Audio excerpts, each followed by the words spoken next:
As you guys prepare for the upcoming season, what has been mini camp been like and interacting with some of the younger, newer players? It's been good. It's been good watching everybody come in, the draftees and different guys across the league, free agency, and those type of things, and get ready to fight for a championship.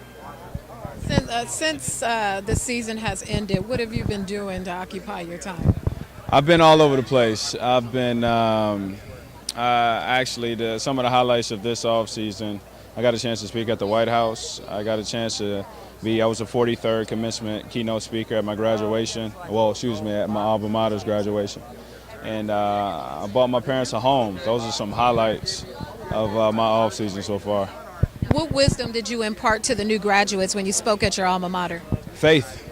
I definitely talked about faith and what it is, where it exists.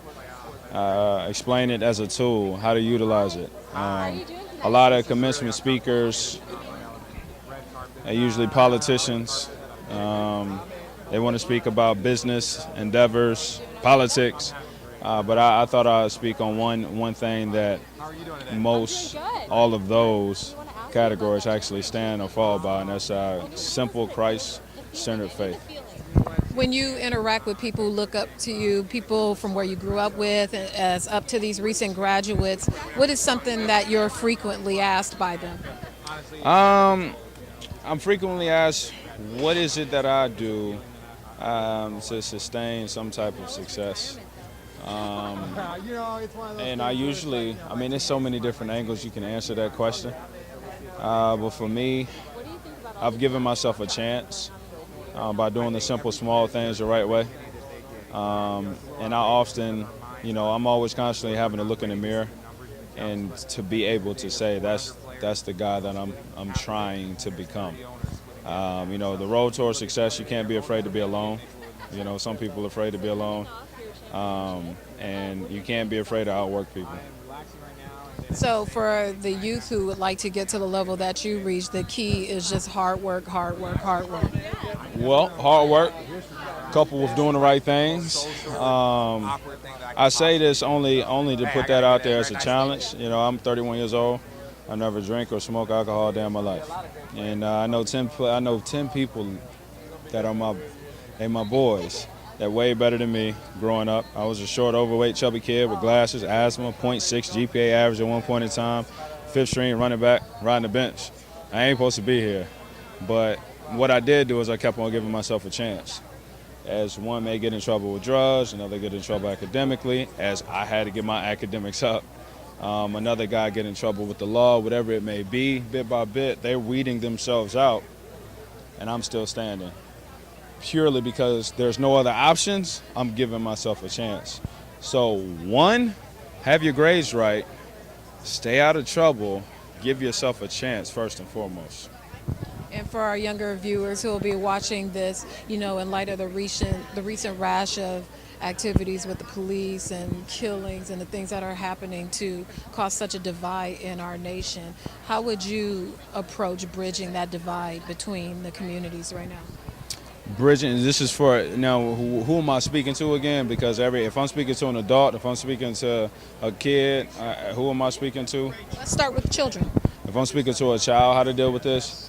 Well, if I'm speaking to a child and they may be frustrated of watching, all these different racial issues, I would say that rest assured that the proper people in the positions of authority, of adults, are doing what they possibly can do to assure that justice is, being served. And also, I would remind a kid that not every single cop is a bad cop. You don't want to overshadow incidents and undermine cops that wake up every day, put their life on the line, and actually go about their craft in the right manner. You can't forget that. And so often when things like this happen, I get it. Trust me, I get it. I anger just like anybody else. But you don't want to forget that there are good cops. And I would say to a child, always be mindful of things. Know your surroundings. Never be in fear of anything. but have awareness. And for parents, how can we best prepare our children to go out there? Better prepare your children. I think it's more or less the same of the things that we already know. I honestly, you cannot, when times like this happen and it's public and things like this have been happening forever, it's just so happened that we have cell phones and you see things instantly and media, so forth and so on. You have to find a way to bring Christ back in the conversation. There's no way around that. And I'm not really trying to be spiritual, or it's very practical of what kind of nation it was built on, and it's really important to bring Christ back in a simple conversation. That was a man that was on a cross that defeated death, racism, everything, and what kind of love he had. I think it needs to be spoken about a little bit more than it actually is. And we're constantly trying to take Christ out of everything. And so, you slowly but surely take Christ out of everything, he will give you an ungodly leader. Well, it is a pleasure speaking with you. That is some real life experience and point of view. I appreciate you stopping to talk with me.